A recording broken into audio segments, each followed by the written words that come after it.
రైతు మిత్రులందరికీ శుభోదయం. ఈరోజు మీ మదన్ కుమార్ మీ ముందుకు ఒక టాపిక్ ఏంటి అంటే బహువార్షిక పశుగ్రాసాలు చాలా ఉన్నాయి.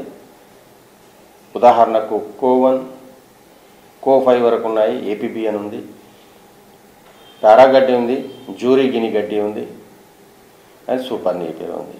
ఈ 5 రకాల పశుగ్రాసాలలో అసలు ఏ పశుగ్రాసం శ్రేష్టమైంది, ఏది వాడినట్టయితే మనం లాభసాటిగా ఉంటుందనేది ఈరోజు మనం డిస్కస్ చేద్దాము. దానికన్నా ముందు ఎవరైతే నా ఛానల్ సబ్స్క్రైబ్ చేయలేదో సబ్స్క్రైబ్ చేసి పక్కన గంట సింబల్ నొక్కి పైన ఆల్ నొక్కినట్టయితే మీకు భవిష్యత్తులో నేను పెట్టే వీడియోలన్నీ నోటిఫికేషన్గా వస్తాయి. బహువార్షిక పశుగ్రాసాలు. ఏకవార్షిక పశుగ్రాసాలు అయితే మనకు తెలిసిందే. జొన్న, మొక్కజొన్న ఉంది. అది ఒకటే పంట వస్తుంది. ప్రతిసారి విత్తనం వేయాలి, విత్తుకోవాలి, కోసుకోవాలి, మళ్ళీ వేయాలి. అది పాడి మిత్రులకి అంత టైము లేదు, అంత ఖర్చు పెట్టే పరిస్థితులు కూడా మన వద్ద లేవు.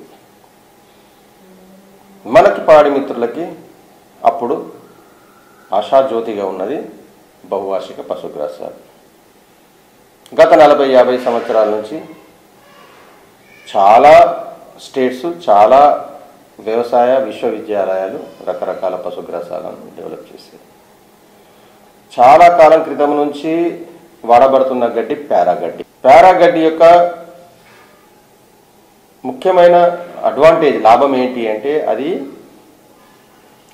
నీరు నిల్వ ఉన్న ప్రదేశాలలో, మురికి నీటి గుంటలలో, ఎక్కడ ఏ పంట వండని చెత్త చౌడు భూములలో కూడా చాలా పుష్కలంగా వస్తుంది. కాబట్టి అది ఎందుకు పంటలకు పనికిరాని భూమిని పశుగ్రాసంగా మార్చుకోవడానికి అనువుగా ఉండే పశుగ్రాసంగా మనము చెప్పుకోవచ్చు. కానీ నష్టాలు చాలా అధికంగా ఉంటాయి. ఏంటంటే ఆక్సలేట్స్ అనేవి పాడి పశువుల్లో తీసుకున్న కాల్షియంను తీసుకొని కాల్షియం ఆక్సలేట్గా పేడలు వెళ్ళిపోతుంది. కాబట్టి కాల్షియం లోపం వచ్చే అవకాశం ఉండే కల్పించే ఆక్సలేట్స్ పారాగడ్డిలో అత్యధికంగా ఉంటాయి. సో పారాగడ్డి వాడడం వల్ల కాల్షియం లోపం వచ్చే అవకాశం ఉంటుంది. అలాగే బయట నుంచి కాల్షియం ఇవ్వనట్టయితే పాల దిగుబడి తగ్గుతుంది, జీవాల్లో ఎదుగుదల కూడా తగ్గే అవకాశం ఉంటుందని నేను చెబుతాను. అలాగే దిగుబడి కూడా చాలా తక్కువగా ఉంటుంది, 60 మెట్రిక్ టన్నులు ఉంటుంది. అండ్ చలికాలంలో అస్సలు అది ఎదుగుదల ఉండదు, గడ్డి రానే రాదు. ఆ 3 నెలలు మనము వేరే పచ్చి మేతపై ఆధారపడాల్సిందే. అలాగే ఇంకో వెరైటీ తీసుకున్నట్టయితే కో5. ఇప్పుడు కో1, కో2, కో3, కో4, కో5 వరకు వచ్చింది. ఈ కో5 సిరీస్ అనేది కోయంబత్తూర్ వెరైటీ. ఈ కోయంబత్తూర్ యూనివర్సిటీ, అగ్రికల్చర్ యూనివర్సిటీ వాళ్ళు కనుక్కున్నారు. అలాగే ఏపీబీఎన్, ఆంధ్రప్రదేశ్ బాజ్రా నేపియర్, అంటే బాజ్రా నేపియర్ను కలిపి తయారు చేసింది. మన అప్పట్లో ఉన్న హైదరాబాద్లో ఉన్న వ్యవసాయ విశ్వవిద్యాలయం వాళ్ళు దీన్ని కనుక్కున్నారు. ఈ రెండు కూడా సజ్జలు మరియు నేపియర్ వెరైటీని కలిపి తయారు చేశారు. ఇవి కూడా 120 నుంచి 140 మెట్రిక్ టన్నుల వరకు గడ్డి వస్తుంది. హైటు మీడియంగా ఉంటుంది. అండ్ చలికాలంలో అస్సలు దీని ఎదుగుదలనే ఉండదు. 3 నెలలు మాత్రం మనం ఖచ్చితంగా వేరే పశుగ్రాసంపై ఆధారపడి ఉండాల్సిందే. ఇక 4వ పశుగ్రాసానికి అయితే గిని గడ్డి, జూరీ వచ్చింది. ఈ మధ్య జూరీ గిని గడ్డి మనం ఒక వీడియో చేస్తాను దాని మీద డీటెయిల్గా. దానికన్నా ముందు ఇది చూద్దాం. ఈ జూరీ గిని గడ్డిలో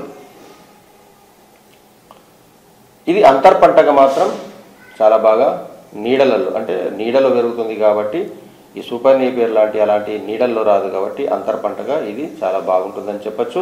ఇక్కడ కూడా 100 మెట్రిక్ టన్నుల వరకే వస్తుంది. అండ్ లిగ్నిన్ ప్రాబ్లం ఉంటుంది. ఒకవేళ ముదిరిన గడ్డిని మీరు ఇచ్చినట్టయితే అది లిగ్నిన్ ఎక్కువగా ఉండి అరుగుదల తగ్గిపోతుంది. అండ్ అలాగే పాల దిగుబడిపై ప్రభావం ఉంటుంది. జీవాల్లో అయితే వాటి యొక్క ఎదుగుదలపై ప్రభావం ఉంటుంది. కాబట్టి ఇది దానిలో ఉండే ఒక నష్టంగా మనం చెప్తాం. లాభం వల్ల ఏంటి అంటే అది నీడలలో పెరిగి తోటలలో అంతర్పంటగా వేయడానికి మోస్ట్ సూటబుల్గా చెప్పుకోవచ్చు. ఇక చివరగా వస్తే మన పశుగ్రాసాలలో, బహువార్షిక పశుగ్రాసాలలో రారాజు అయిన సూపర్ నేపియర్ గురించి చెప్పుకుంటే ఎంత చెప్పుకున్నా తక్కువే. 200 మెట్రిక్ టన్నుల పశుగ్రాసాన్ని మనము ఒక సంవత్సరానికి 1 ఎకరాలో వస్తుంది. హైటు 12 నుంచి 15 ఫీట్ల హైట్ వస్తుంది కాబట్టి అది మనకి కొయ్యడం చాలా ఈజీ అండ్ తక్కువ కోతలతో ఎక్కువ మొత్తంలో మనం తీసుకోవచ్చు. ఒక్కొక్క వ్యక్తి పేరగడ్డి ఒక 250 కేజీల కన్నా ఎక్కువ ఒక రోజు కోయలేడు. అలాగే ఏపీబిఎన్ కోవన్ 1/2 మెట్రిక్ టన్ను కోయగలుగుతాడు. కానీ ఇక్కడ సూపర్ నేపియర్ 2 మెట్రిక్ టన్నులు ఒకే వ్యక్తి కోయగలుగుతాడు. ఇది మనకు ఇందులో ఉన్న లాభంగా చెప్పవచ్చు. ఆకులు చాలా పెద్దగా ఉంటాయి. 100 నుంచి 120 సెంటీమీటర్ల పొడవు, ఆల్మోస్ట్ 1 మీటర్ పొడవు ఉంటాయి. కాబట్టి మనకు పోషకాల గనిగా కూడా మనం చెప్పుకోవచ్చు. కాండం తీయగా మెత్తగా ఉంటుంది అండ్ రుచికరంగా ఉంటుంది. పశువులు చాలా ఇష్టంగా తింటాయి. ప్రోటీన్ కూడా 16 నుంచి 18% ఉంటుంది. నేను మిగతా పైన చెప్పిన వాటిలన్నింటిలో కూడా 8 నుంచి 10% మాత్రమే క్రూడ్ ప్రోటీన్ డ్రై మ్యాటర్ బేసిస్గా ఉంటుంది. అండ్ అత్యధిక కీలకమైన పాయింట్ మనకు సూపర్ నేపియర్లో ఏంటంటే చలికాలంలో కూడా ఇది పుష్కలంగా మనకు గడ్డి పెరుగుతుంది. కాబట్టి చలికాలంలో మనకు ఏ సమస్య ఉండదు. సో ఇన్ని లాభాలు ఉన్నాయి కాబట్టి మిగతా బహువార్షిక పశుగ్రాసాల కన్నా సూపర్ నేపియర్ మనం ద బెస్ట్గా చెప్పుకోవచ్చు. ఇదండి ఈరోజు మన టాపిక్. అండ్